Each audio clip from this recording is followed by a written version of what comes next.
নমস্কার বন্ধুরা, জানা হোমিওপ্যাথি চ্যানেলে আপনাদের স্বাগত জানাই।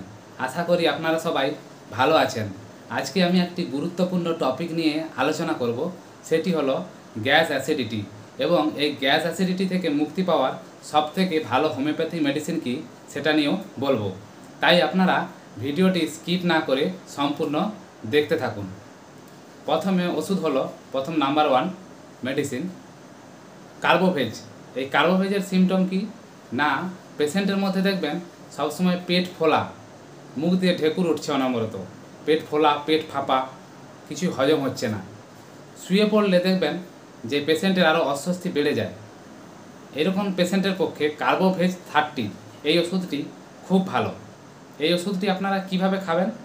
এই ওষুধটি কার্বোভেজ 30 2 ফোঁটা করে সারাদিনে 3 বার 10 দিন খাবেন, দেখবেন দারুণ রেজাল্ট পাবেন। এবার আসি দ্বিতীয় ওষুধ, সেটা হলো লাইকোপোডিয়াম। লাইকোপোডিয়ামের সিমটম কেমন হবে না, অল্প কিছু খাওয়ার পরেই দেখবেন হঠাৎ পেট ফুলে গেছে, পেট ফাঁপা লাগছে, হজম হচ্ছে না। এইরকম পেশেন্টের ক্ষেত্রে লাইকোপোডিয়াম ওষুধটি খুব ভালো কাজ করে। এটি মূলত লিভারের জন্যে খুব ভালো মেডিসিন। আর একটা ওষুধ বলি, সেটা হচ্ছে নাক্সভ্যাম।